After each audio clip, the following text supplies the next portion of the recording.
Hey there, it's Ed again. Hey, I want to go over Measure Q and just kind of point out what it is and what it does and the effects it's going to have on our county here.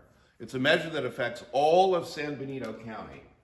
Here is a map image of San Benito County. As you can see, it's huge. Hollister, just to Pinnacles, is 32 miles. And then to the end here is probably another 20, 25, and you can see how wide it is.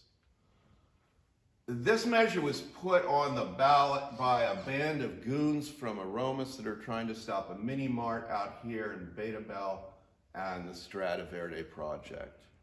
And it's going to affect all of us in a very negative way for a very long time to come. If you go to the link below and you pull up Measure Q and read through it, you'll see that on page 23, it specifically says that if enacted, it is in effect until December 31st, 2050. Now, I don't know about you, but I certainly don't have the audacity to predict what life is going to be like in 2050. And I don't want someone else deciding that for me. So what's going to happen? Here we go. So here, roughly speaking, is a map of San Benito County. So basically what it says is any land that is currently zoned as agriculture, farmland, ranching, etc., cannot be changed to any other zoning, i.e. commercial or industrial, without a vote from the people. Now, what does that mean? Well, it means that, here we go, here's Hollister here, Tres Pinos, and there's Aromas up there. Here's 101. What it means is that if someone out here near a Calera winery, let's say, and I think there are 13 wineries here in the county, and if you've ever been to Paso Robles, you'll have seen what an incredible transformation has occurred because of the fact that they've supported their wineries.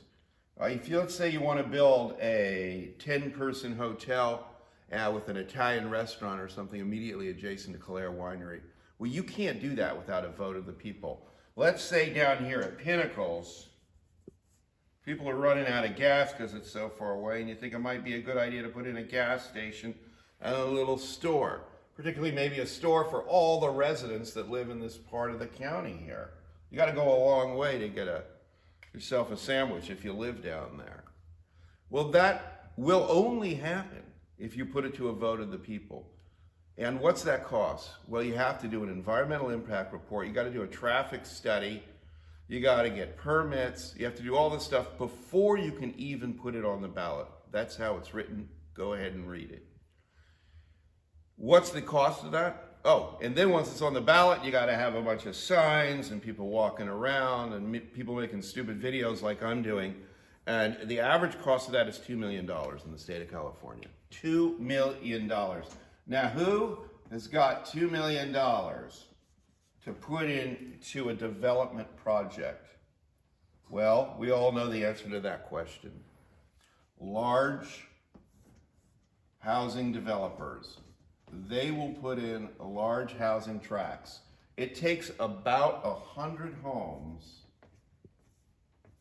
to justify a $2 million investment in order to be able to change the zoning. That's what it costs them.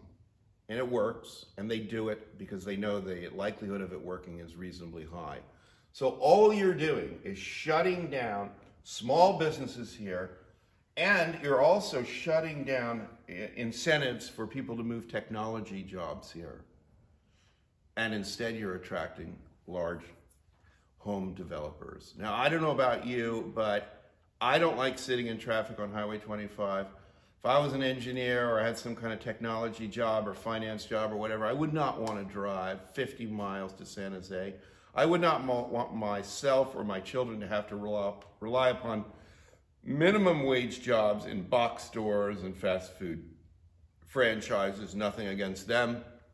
They're fine too. But it's very important people understand the consequence here of Measure Q. It's going to have a very long-term effect, and it ultimately will backfire on the people that think they're slowing growth. All they're going to do is bring in the big developers from out of town. Thank you very much for listening.